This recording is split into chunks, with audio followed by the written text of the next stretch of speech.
Bismillahirrahmanirrahim. Alhamdulillah. Alhamdulillahi na'maduhu wa nasta'inuhu wa nastaghfiruhu wa na'udzu billahi min syururi anfusina wa min sayyiatina a'malina man yahdihillahu fala mudhillalah wa man yudlil fala hadiyallah wa asyhadu an la ilaha illallah wahdahu la syarikalah wa anna Muhammadan abduhu wa rasuluh amma ba'du. Assalamualaikum warahmatullahi wabarakatuh. Teman-teman semua, mahasiswa yang mengambil mata kuliah Studio Perancangan Arsitektur 2 ya. Selamat datang dalam mata kuliah ini. Kali ini saya akan membuat sesi rekaman ya, karena kebetulan pertemuan pertama kemarin kita bertepatan dengan hari libur. Nah, kita akan mulai dengan pengantar dan kontrak perkuliahan ya.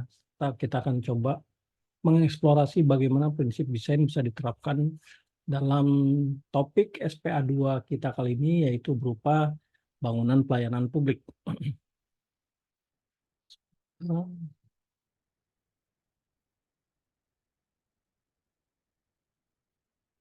saya mulai dengan yang di layar ini, dikutip dari hadis riwayat Ibnu Abdil Bar ya. Talabul ilmi faridatun alal kulli muslimin wa muslimah. Mencari ilmu itu adalah wajib bagi setiap muslim laki-laki maupun muslim perempuan. Artinya kita dalam rangka tolabul ilmi di sini ya, mencari ilmu ya. Saya di sini bukan berarti saya lebih pintar atau lebih paham gitu ya, tapi kemudian kita sama-sama mencari ridho Allah dalam menuntut ilmu atau mencari ilmu.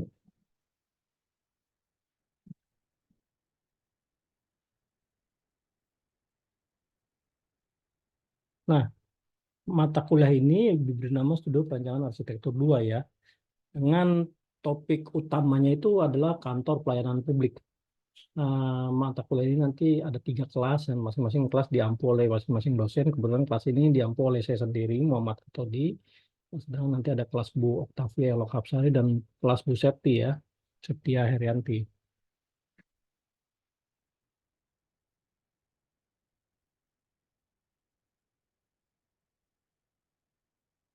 Nah, kita sesi kali ini bicara tentang 3 topik utama: pengantar, kontrak perkuliahan, kemudian tentang kantor pelayanan publik ya. Kenapa kantor pelayanan publik? Karena ini merupakan topik untuk Studio Perancangan Arsitektur 2 di UIN Sunan Ampel ya, di program Studio Arsitektur UIN Sunan Ampel.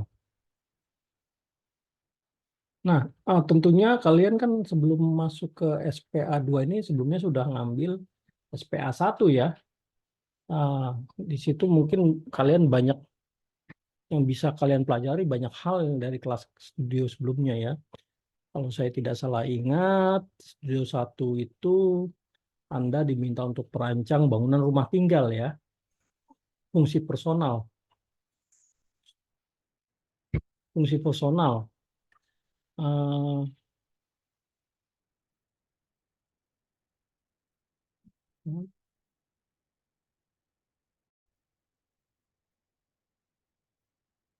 Di kelas sebelumnya kalian mungkin sudah belajar tentang mendesain rumah tinggal ya, berbasis klien ya, real client.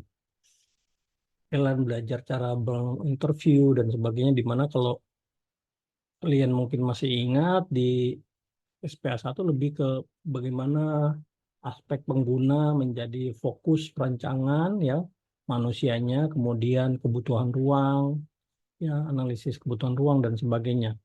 Secara fungsi tidak terlalu rumit, skalanya kecil ya, skala keluarga. Nah, di Studio 2 ini meningkat ya, skalanya lebih ke publik, pelayanan publik, dan lebih formal.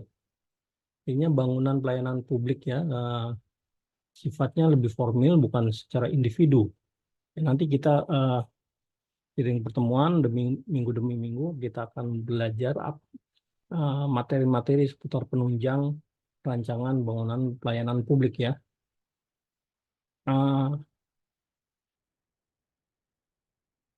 Nah, yang perlu saya ingatkan, refresh lagi ya, terkait tahapan kegiatan perancangan ya. Dalam mata kuliah ini ada 3 tahap yang penting ya ketika kalian mengambil mata kuliah ini ya. Mata kuliah studi perancangan. Pertama ada kegiatan perancang, kemudian ada rancang dan ada pasca rancang. Apa itu masing-masing? Jadi kalau prarancang itu tahap awal.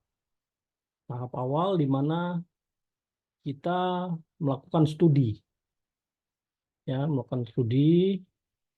Apa yang kita studi ya, kita di situ kita melakukan eh, pengumpulan informasi dan serta mencoba memahami kebutuhan serta persyaratan dari proyek yang akan kita bangun.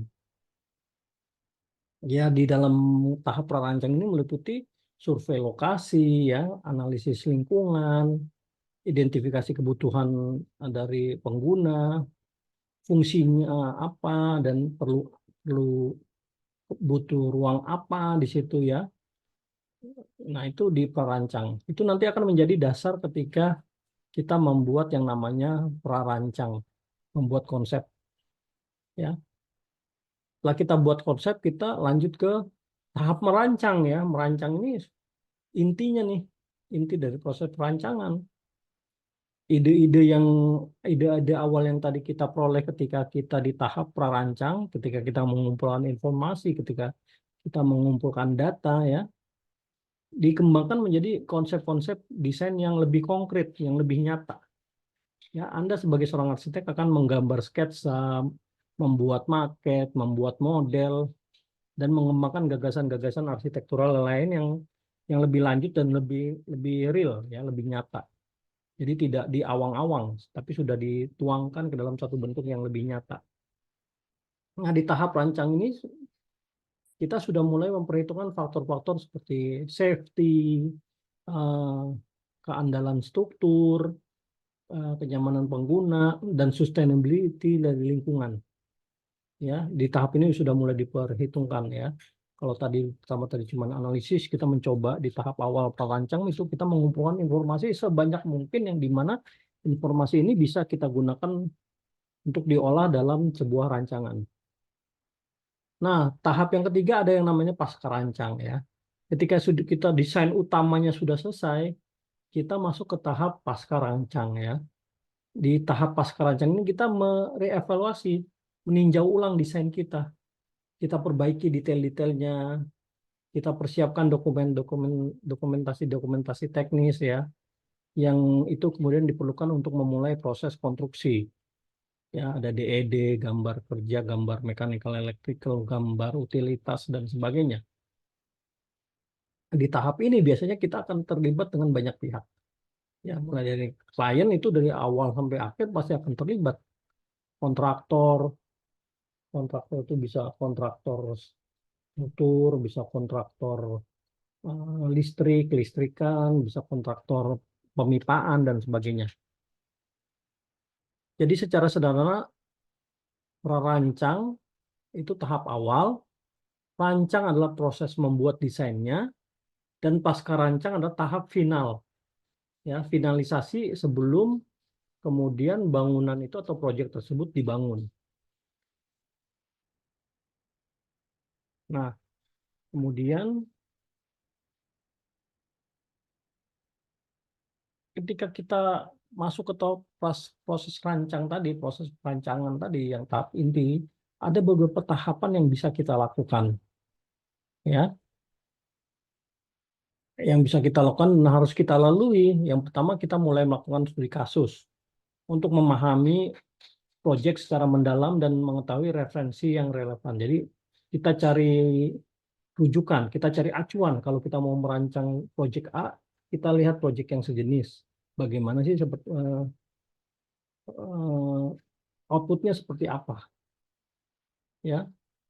Kemudian sudah studi kasus, kita cari referensi-referensi, standar-standar, peraturan-peraturan yang terkait dengan proyek yang akan kita bangun.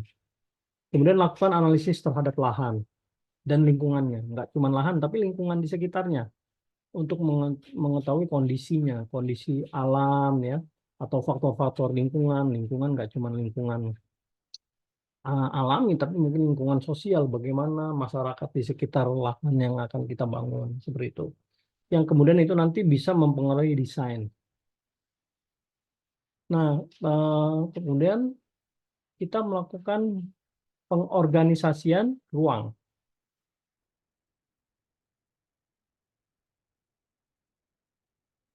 Pengorganisasian ruang ini ketika kita menentukan pola-pola ruang dalam bangunan untuk memenuhi kebutuhan fungsional dan mengoptimalkan penggunaan ruang itu sendiri ya.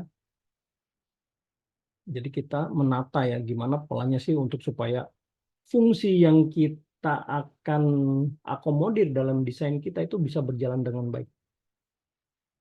Berikutnya adalah membuat konsep rancangan. Kita punya gagasan-gagasan utama, gagasan-gagasan besar. Kita nanti akan diuraikan dalam bentuk membuat kerangka dasar desain. Ya, kerangka dasar desain itu nanti bisa kita tuangkan dalam bentuk sketsa ide. Ya, kalau konsep tadi masih di awang-awang, masih di pikiran. Saya maunya begini. Saya kayaknya bagusnya begini. Kayak, oh saya begini. Itu konsep masih ada di pikiran. Tapi ketika kita sudah mulai menggoreskan pena kita, atau kita mulai otak-atik di software desain kita untuk menentukan layout ruang, gubahan massa dan sebagainya, itu sudah mulai sketsa ide. Nah, sketsa ide ini gambaran awal dari desain yang akan kita tuju, akan desain yang akan kita inginkan. Di mana sketsa ini nanti kita kembangkan lagi menjadi rancangan awal atau yang namanya preliminary design ya. Nah, preliminary design ini nanti yang kita bawa mungkin ke klien, mungkin ke pihak kontraktor ya, yang akan jadi dasar gambar preliminary design ini untuk dapatkan feedback.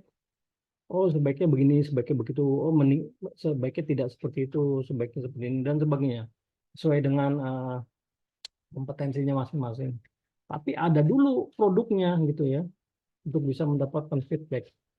Nah, ketika kita dapat feedback, umpan balik dari berbagai pihak tersebut, kita lakukan pengembangan rancangan. Kita tadi sudah punya konsep awal, ide dasar, preliminary design, kita revisi sesuai umpan balik dengan tujuan untuk menyempurnakan ya, dan menyesuaikan desain sesuai dengan kebutuhan dan masukan yang diberikan.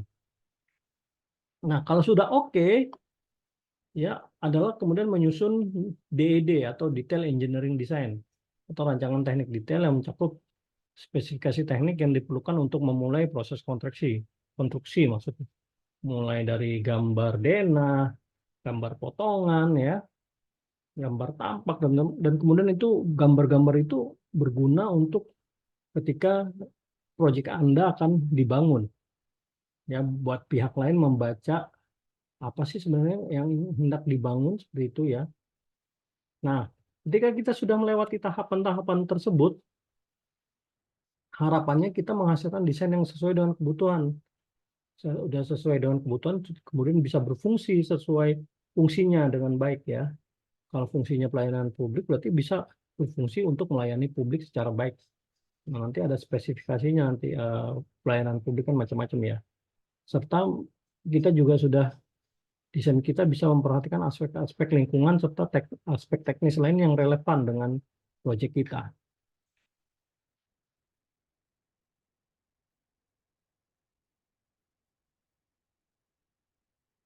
Nah, hal yang perlu diingat ketika mendesain ya, desain itu adalah sebuah proses yang rasional ya. Uh, Ketika mendesain itu kita penuh dengan rasionalitas ya. Kita tidak bisa menganggap proses desain itu adalah kayak sebuah satu ada urutan-urutan gitu ya. Eh, Kalau sebelum mau mendesain ini harus desain A dulu, desain B, desain C. Namanya itu sekuensial ya. Enggak seperti itu ya. Antar desainer itu bisa beda-beda ya. Mungkin ada yang, oh saya sebelum bisa mendesain, saya harus cari informasi dulu tentang lahannya, tentang penggunanya, dan sebagainya. Ada yang seperti itu. Atau mungkin ada yang lebih suka langsung oret-oret. Idenya seperti ini. Saya coret-coret dulu gubahan masanya seperti apa. Nanti baru belakangan dicari data-data yang terkait. Artinya ketika kita mendesain itu nggak ada aturan yang mengikat ya. Jadi proses desain itu sangat sangat fleksibel ya. Jadi kita bisa mulai mendesain itu, masuk ke proses mendesain itu mulai dari mana saja ya. Pintunya bisa dari mana saja. Tergantung seberapa kaya pengalaman visual, seberapa kaya hasanah atau perbendaharaan eh, visual si calon perancang atau Anda sebagai mahasiswa gitu ya. Banyak membaca, banyak melihat proyek-proyek di luar negeri misalkan atau lewat internet gitu. Itu pengalaman visual masing-masing individu ini bisa mempengaruhi hasil akhir desain. Karena kuncinya adalah kemampuan untuk melihat dan memahami ruang dan elemen-elemen di dalamnya. Itu jadi faktor kunci ketika mendesain ya. Mungkin dari kalian bisa dihitung dengan jari yang sudah pernah masuk ke kantor pelayanan publik, atau ketika saya tadi di awal menyebutkan kita akan mendesain kantor pelayanan publik, sudah ada yang ada pikiran gitu ya, bentukannya seperti apa, suasananya seperti apa, mau didesain seperti apa, ruangannya, atmosfernya seperti apa. Itu ada yang seperti itu mungkin ya, ada juga mungkin yang tidak ada kebayang ya, tidak terbayang. Itu karena ada perbedaan pengalaman visual secara individu. Nah, yang perlu diperhatikan juga adalah ketika mendesain itu ada dinamika antara keinginan individu seorang perancang, egonya gitu ya, dan syarat atau requirement ya. Jadi kadang-kadang kita pengen begini tapi syaratnya tidak boleh seperti itu ya. Jadi misalkan seperti ini, bangunan pelayanan publik kan biasanya dibangun oleh negara ya, dengan pajak, dengan uang hasil dari pajak rakyat gitu ya. Secara ego kita mau buat bangunan yang mungkin megah eh, atau indah gitu ya, dengan eh, finishing material-material yang mungkin wah gitu ya. Tapi satu sisi kita dibatasi oleh peraturan pemerintah terkait standar bangunan gedung negara (BGN) ya. Karena ada persyaratannya tuh diatur ya. Jadi seorang seorang arsitek juga nggak bisa terlalu memuaskan egonya. Kita harus melihat juga syarat-syarat yang diperlukan terkait objek yang akan kita rancang. Nah, makanya perlu komunikasi, perlu kerjasama, perlu kolaborasi antara pihak perancang dan pihak-pihak terkait lainnya untuk kemudian mencapai kesepakatan dan kemudian memastikan bahwa desain bisa memenuhi kebutuhan secara efektif ya. Jadi gimana caranya supaya standar-standar atau peraturan tersebut tidak dilanggar bangunan gedung negara, tapi kemudian secara estetika, secara arsitektural itu tetap menarik gitu. Nah, itu tantangannya di situ.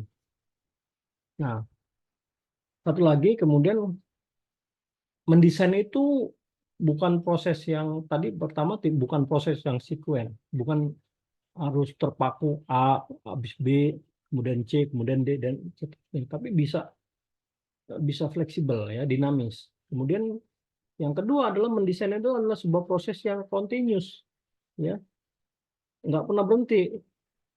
Yang bisa memberitakan proses mendesain itu ya waktu itu sendiri, karena akan selalu ada penyempurnaan dan pengembangan lebih lanjut. Makanya kemudian kalau dalam konteks studi perancangan arsitektur ini, yang membatasi kita adalah deadline ya. Kita punya waktu 16 kali pertemuan, 16 minggu. Berarti itulah yang akan menjadi time limit kita. Ya, kalau misalkan tidak dibatasi seperti itu, pasti akan ada aja kurangnya. Pengennya begini, pengen ditambahin ini, pengen dikurangi ini, pengen disempurnakan seperti itu dan sebagainya.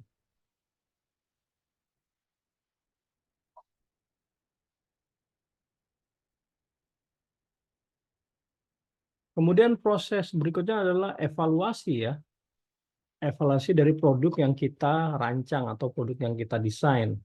Nah, Ketika dalam konteks perancangan arsitektur, evaluasi ini melibatkan 3 aspek utama. Yang pertama fungsional, yang kedua estetika, yang ketiga efek psikologis. Ya, efek fungsional itu terkait dengan kemampuan bangunan untuk memenuhi kebutuhan dan tujuan praktisnya. Tujuan dari bangunan itu sendiri dibangun atau di, dibuat. Misalkan ruang yang efisien, ruang yang mudah digunakan, kemudian uh, fungsionalnya, alur kegiatannya bisa berjalan dengan baik dan sebagainya. Kemudian aspek yang berikutnya adalah estetika, ya terkait keindahan secara visual dan kesan yang ditimbulkan oleh desain bangunan itu sendiri. Kita bicara proporsi, kita bicara harmoni, kita bicara estetika ruang dan sebagainya. Sedangkan efek psikologis itu terkait dengan bagaimana bangunan mempengaruhi rasa, perasaan, dan emosi penggunanya. Yang menimbulkan rasa aman, nyaman, dan merasa diterima gitu ya. Jadi dalam konteks pelayanan publik, bagaimana kemudian desain kantor pelayanan publik kita akan memberikan efek psikologis yang positif bagi penggunanya. Siapa penggunanya? Ya nggak cuma pegawainya saja, tapi para masyarakat. Masyarakat ini kan luas, tua, muda, pria, wanita, ya, dewasa, anak-anak. Nah, ketika kita mempertimbangkan ketiga aspek ini secara bersamaan, maka desain kalian akan menjadi lebih komprehensif, lebih holistik. Jadi kita melihat semua dari sudut kacamata pengguna sesuai dengan harapan mereka. Ya. Nah,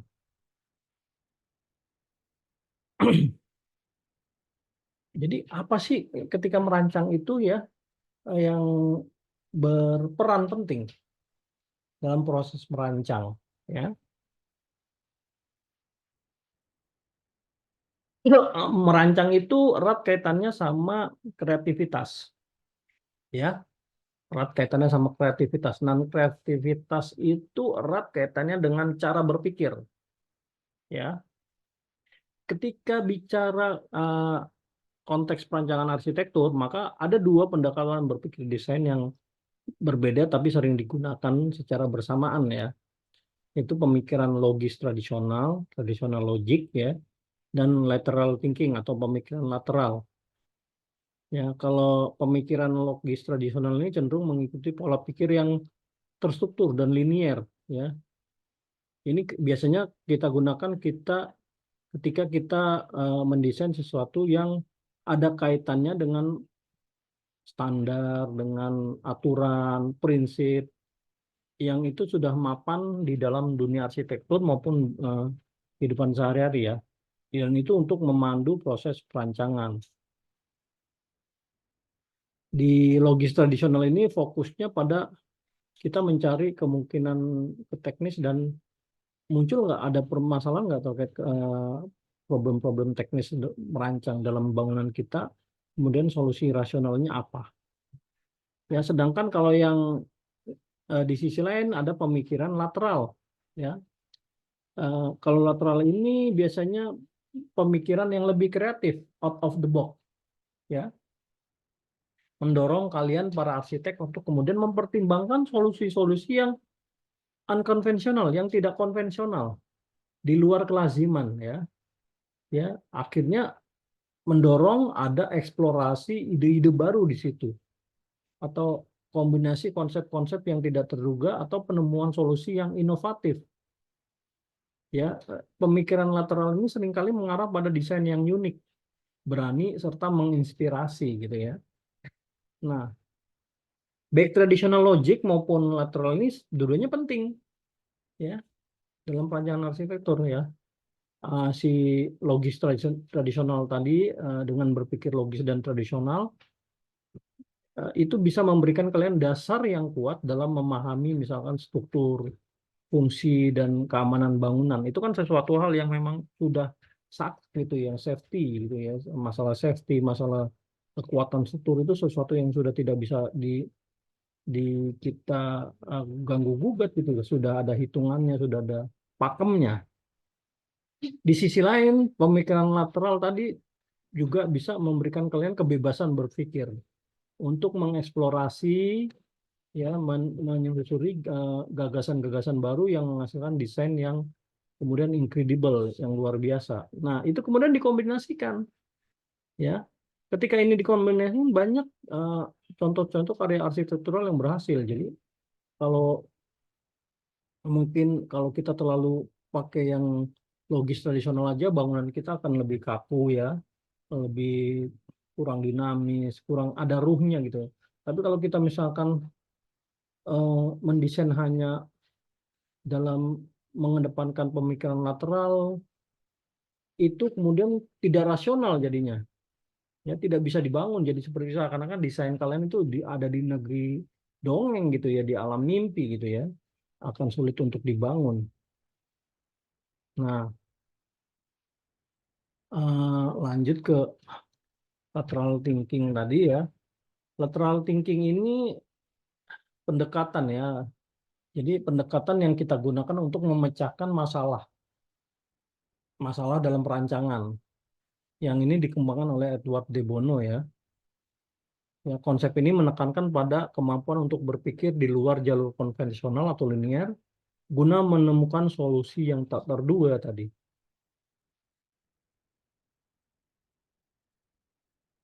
Nah, dalam konteks arsitektur lagi, lateral thinking ini bisa diartikan sebagai kemampuan untuk melampaui batasan-batasan yang ada dan mencari solusi yang inovatif untuk tantangan desain. Artinya ini bisa mempertimbangkan, ketika mendesain itu kita mempertimbangkan sudut pandang yang berbeda, memanfaatkan inspirasi dari bidang lain atau menggabungkan konsep-konsep yang tidak biasa untuk menciptakan desain yang unik dan berbeda. Nah, untuk bisa menimbulkan pemikiran lateral ini ya di kalian gitu ya, maka ada yang namanya proses brainstorming, brainstorming yang intensif. Jadi otak kita kita penuhi dengan informasi-informasi yang out of the box tadi, yang kita lupakan dulu, oh sepertinya ini tidak mungkin, kita tampung dulu semua. Ya brainstorming tadi, di mana ide-ide yang divergen, ide-ide yang unik tadi dikembangkan tanpa kita takut salah, kita tanpa takut dikekang gitu ya oleh batasan-batasan tertentu.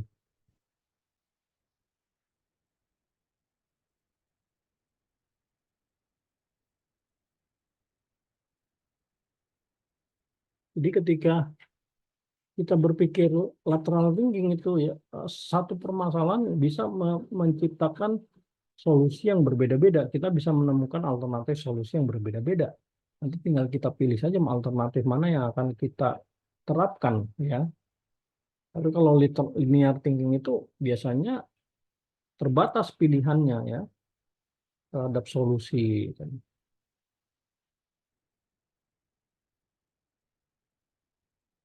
Ya, sesuai namanya tadi, lateral itu adalah cara berpikir yang tidak lurus atau tidak linear ya.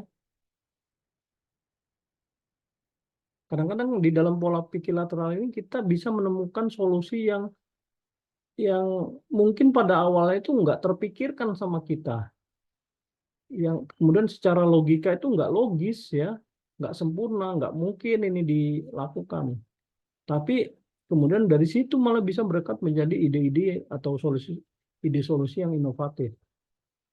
Ya, dalam pemikiran lateral ini mengakui bahwasanya ada lebih dari satu kemungkinan solusi dari satu permasalahan, dan itu sangat kemudian menghargai proses kreatif yang menghasilkan ide-ide baru. Jadi ketika kita bicara proses berpikir secara lateral, ketika kita ditemukan ketemu satu masalah, otomatis kita akan berpikir alternatifnya apa ya? Oh, skenario satu seperti ini, skenario dua seperti ini, skenario tiga seperti ini. Nah, jadi tidak, solusi itu tidak hanya satu begitu aja gitu ya. Ya, sama seperti mendesain bentuk, enggak bentuknya seperti gitu aja. Kita mau bentukannya seperti itu, tapi kita tidak bisa melihat ada alternatif-alternatif bentukan desain yang bisa kita eksplorasi lagi. Nah, ini Einstein ini pernah bilang ya, Einstein ini pernah bilang, eh, Seseorang yang tidak pernah melakukan kesalahan, maka dia tidak akan pernah mencoba hal yang baru. Ya, jadi ketika kita mencoba berpikir lateral tadi, sangat wajar, sangat lazim kita akan bertemu dengan yang namanya kesalahan, ya. Tapi jangan putus asa, ya, karena dengan kesalahan ini kita akan mencoba hal yang baru. Tapi kalau kita tidak menemukan kesalahan, ya biasanya kita akan stuck di situ. Kita tidak akan mencoba mencari cara-cara baru, yang akhirnya kita tidak bereksperimen. Yang kemudian karena tidak bereksperimen,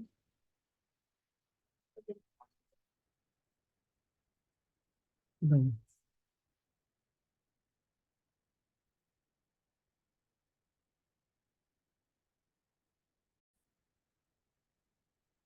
ya jadi eh, dengan kesalahan ini kita bisa mencoba cara yang baru, bereksperimen, eh, kita menemukan inovasi. Ya, jadi jangan takut salah. Ya, kalian jangan kalau gini kayaknya salah. Seperti ini biasanya kayak seperti itu tuh kalau mahasiswa tuh. Saya nggak mau konsultasi, saya nggak mau asistensi, takut salah, saya asistensinya tunggu bener aja ya, tunggu bener ya nggak asistensi gitu ya. Nah, jadi jangan takut salah untuk mencoba hal baru dan belajar dari kesalahan-kesalahan Anda. Ya, tujuannya apa ya? Karena supaya desainnya kita lebih baik gitu ya, supaya dapat feedback.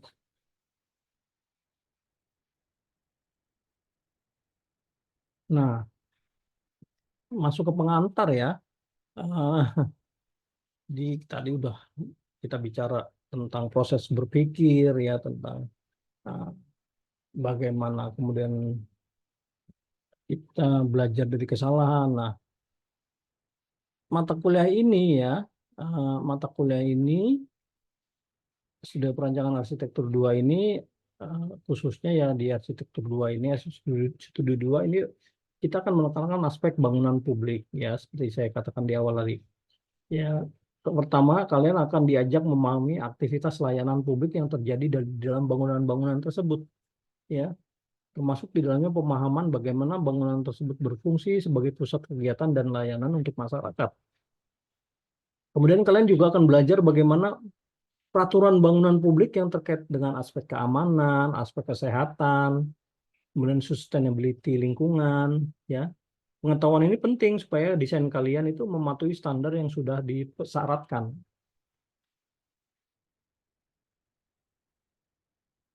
Kemudian eh, mata kuliah ini menekankan pada pentingnya tampilan bentuk bangunan yang representatif untuk menciptakan desain yang tepat.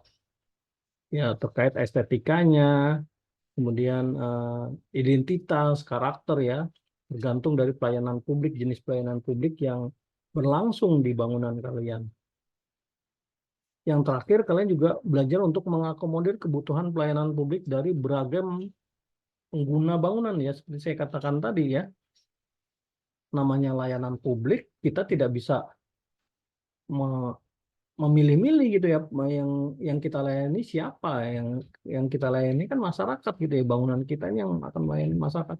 Masyarakat itu bisa yang dari masyarakat eh, eh, ekonomi tinggi, masyarakat ekonomi sedang, sampai yang masyarakat ekonomi rendah. Pria, wanita, bisa kita melayani masyarakat eh, tua, muda, dewasa, anak-anak. Nah, itu kan banyak penggunanya dengan berbagai macam preferensi. Nah, kita harus mengakomodir itu. Kalian harus mengakomodir itu. Yang kemudian menjadi pertimbangan ketika merancang difabel atau tidak gitu ya. Ya, sehingga dengan mempelajari eh, teori-teori ini ya, dan nanti proyeknya, kalian lebih bisa mengembangkan pemahaman yang menyeluruh tentang peran dan tanggung jawab arsitek dalam merancang bangunan publik sesuai dengan apa yang diperlukan, apa yang dibutuhkan oleh masyarakat.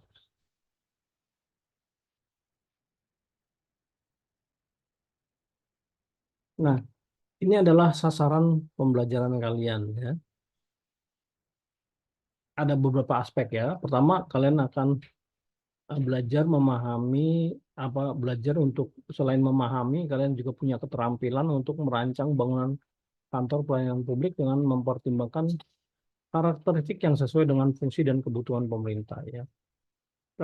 Fungsi dan masuknya fungsi dan kebutuhan karakteristik ini kan mungkin karakteristik misalkan eh, layanan terkait kesehatan mungkin karakteristiknya akan beda dengan layanan di bidang catatan sipil misalkan. Itu kan berbeda. Nah, itu kalian harus eksplorasi ya. Kemudian kalian belajar tentang merancang struktur dan utilitas bangunan. Dalam hal ini minimal 2 lantai ya. 2 sampai 3 lantai, efisien dan sesuai dengan kebutuhan fungsi pelayanan publik. Ya, termasuk nanti bagaimana mengintegrasikan nilai-nilai Islam pada desain kalian, eh, di nilai keadilan, nilai kebersihan, nilai kesejahteraan, dan seterusnya.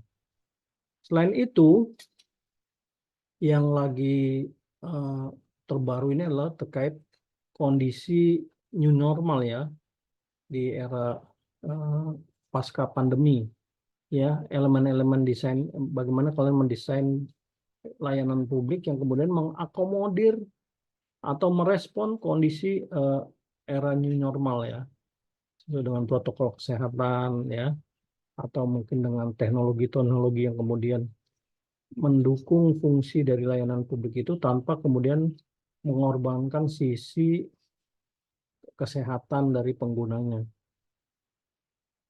Yang terakhir, kalian juga diharapkan mampu mempunyai skill untuk mengkomunikasikan desain kalian, baik secara proses maupun output secara efektif ya, termasuk di dalamnya kemampuan grafis, kemampuan verbal, presentasi, dan naratif ya, menyampaikan ide-ide desain.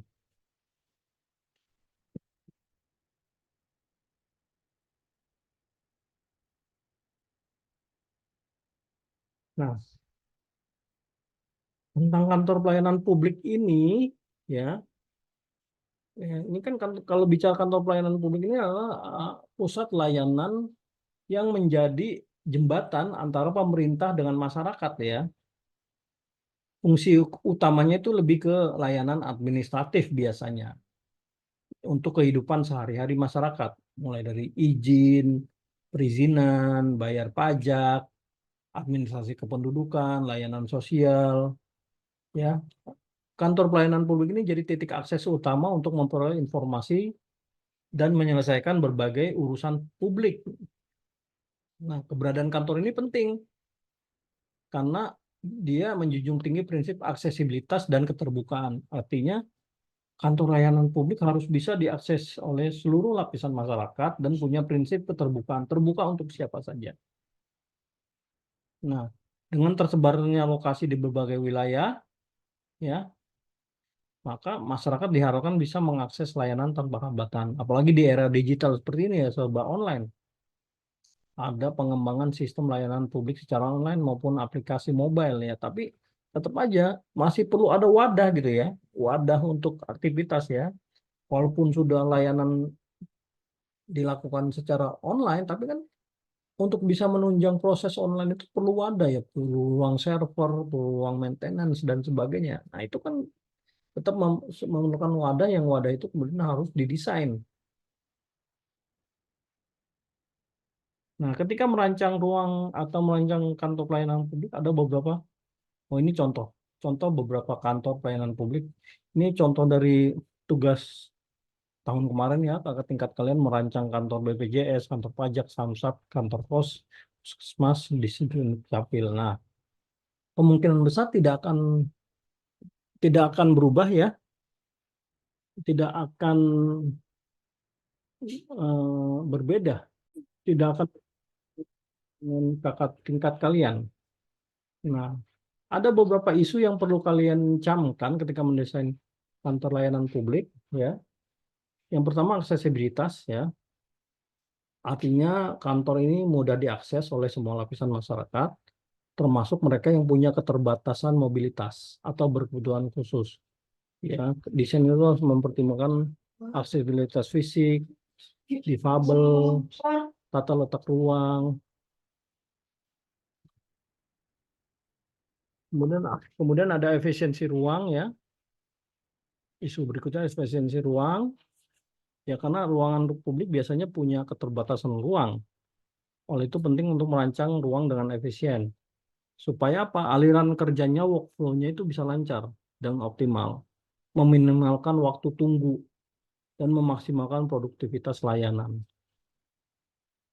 Nah, kemudian teknologi dan inovasi yang jadi isu berikutnya terkait integrasi teknologi ya, era digital. Sistem penggunaan sistem informasi dan teknologi harus dipertimbangkan untuk meningkatkan efisiensi layanan. Ya, seperti yang saya katakan tadi, walaupun kita sudah menggunakan serba online, mobile, tapi kan untuk penunjang teknologi itu perlu wadah, ya, perlu tempat untuk kemudian kita desain sebaik mungkin supaya